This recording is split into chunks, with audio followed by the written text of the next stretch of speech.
I would say in my climbing, I have quite a delusional sense of overconfidence in what I can achieve. That's why last summer, in 2025, I visited a couple of the hardest boulder problems in the world, namely Floatin V16 while I was in Japan on a family holiday, and Spots of Time V17 while I was back home. It's also why when I got into the University of Sheffield, which is right next to the Peak District, and started climbing outdoors for the first time, while I was only climbing around 7A or V6, I set myself the goal of doing the ACE V13 before I graduate. My goals since then have changed, but with 1 year of uni left, and with how I was able to increase my outdoor grade from 7A to 8A in about a year and a half, I'm pretty confident that if I committed to a V13 in third year, I could do it. I'm also fairly confident I could become a climber to one day climb boulders as hard as Floatin and Spots of Time.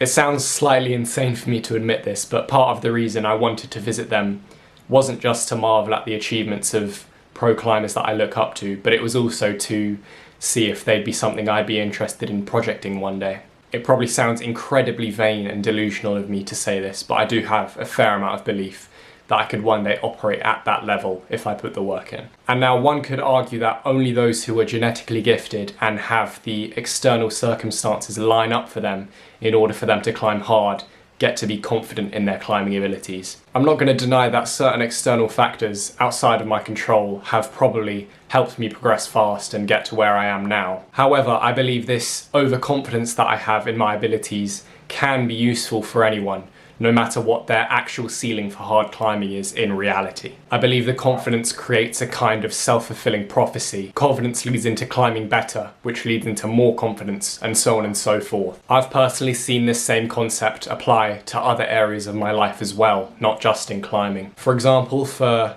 all of my secondary school life from year 7 to year 13, I was admittedly quite a bad student, and I always kind of disappointed my parents with average marks. When it came time for my A-levels at the end of year 13, one of my friends encouraged me to aim for 100% on every test. Even though logically I knew that was impossible for me, I bought into the idea that if I deluded myself into aiming for 100% on every test, then I would do better on each test than if I hadn't. I truly believe this worked, and I think the change was aiming for 100% made me study like someone who was going to get 100% rather than with the bad student mentality I had before.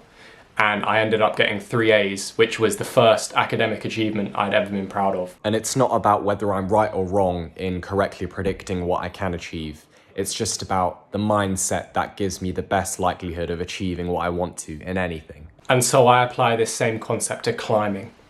Even though I'm not a 9A climber, I train as if I am one or as if I will be soon. Even if I literally never climb 9A, I truly believe this mindset will allow me to climb harder than if I wasn't quote unquote delusional. I do really cringy things like stick pieces of paper to the wall like that one and write things on them like, "You are an athlete, act like one." Even though I'm far from a pro climber right now, I truly believe acting as if I am one already helps me get there faster. People on the internet seem to really like Marcus Aurelius and stoicism, and I think the core concept is very simple. Control what you can and don't worry about the rest. I like it too, and I think it's a good way of focusing on what's important in life and lowering your amount of stress. However, I think there is one issue with stoicism, and that is the element of human error in deciding what we can and can't control. When we process things in our brains, we sometimes don't know, because of incomplete information, what we can control. When I look at the elite climbers of today and feel that I would like to be like them, it's potentially quite rational and stoic of me to decide that that's impossible and to make my peace with that. And it would certainly be the easier and less stressful option. However, I, for whatever reason, choose to fight against the odds. And this overconfidence that I talk about, I think gives me the best possible chance of achieving that pipe dream. Without it, I don't think I would have even tried the 8A that I did this year in March, which I first tried in October last year, and I was quite far off doing. I was coming off of the summer where I was doing V8 or 9 pretty consistently, which makes V11 sound like a big stretch.